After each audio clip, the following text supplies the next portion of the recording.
Space. What comes to your mind when we talk about space? The solar system? The Milky Way? The black hole? Yes, space is made up of all these cosmic elements. But there's more. Space also has several man made objects floating across the orbits.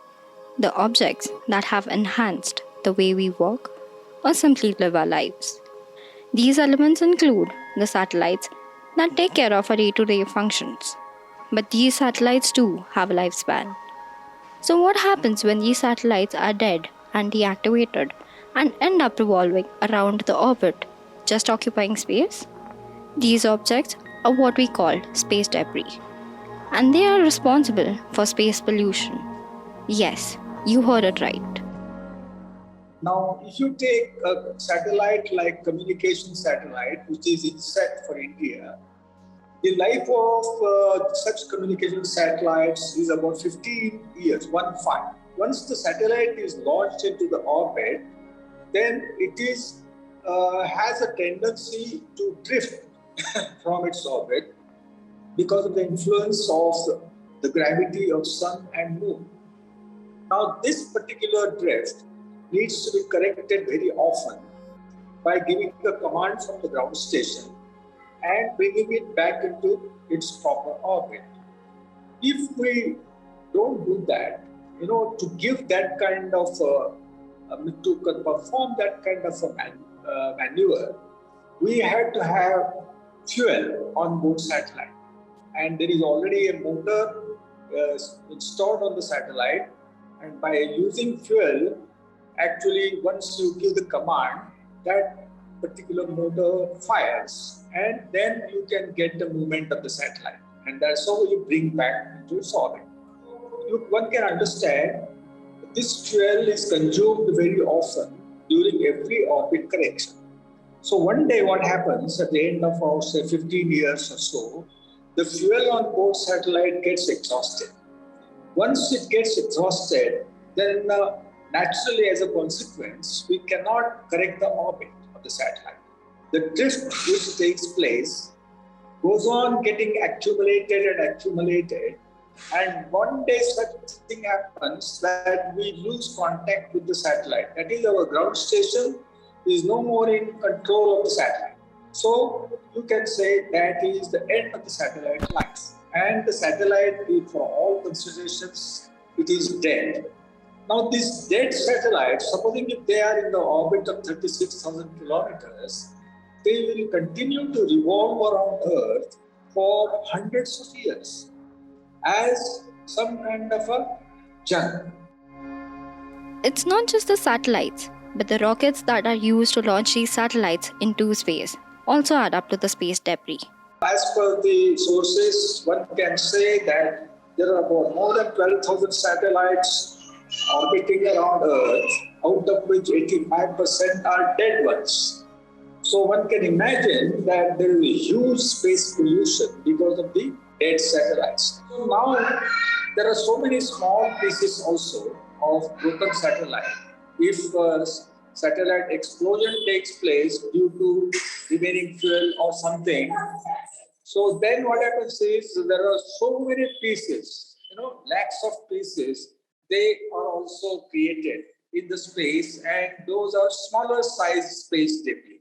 So, what is the solution to this mess? There is an International Space Committee which addresses to such issues, and also the space law, etc. So now one particular regulation, you can say, it is not yet become a space law, but I think it is being followed by most space-faring countries. So about a few months before the end of the life, still when there is a fuel left on board the satellite, a command is given by the ground station, and that particular satellite is pushed into upper orbit by about, let us say, 300 kilometers. 300 kilometers, it is raised, its orbit is raised. So now what happens is it keeps on orbiting in that higher orbit. Okay? And your 36,000 kilometer orbit is free of that particular one junk. Some satellites functioning in the lower level orbit are deorbited by pulling them back. when they return to the Earth's surface, these satellites would burn up. But this solution is only limited to the satellites which revolve in the lower orbit. Apart from this, scientists are also exploring if the satellites can be refueled.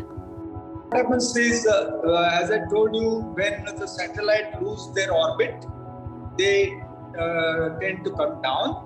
And what happens is also the rocket pieces, stages, also which are form of the junk, they also tend to lose their orbit. All those pieces or things tend to come down. And what happens is some of the big pieces, they escape from being burnt and they come straight to the earth and they fall on the earth. 75% of the Earth's surface is water bodies. So these pieces fall into water. As of now, there's no known damage caused to the humans or any natural habitat by these space particles.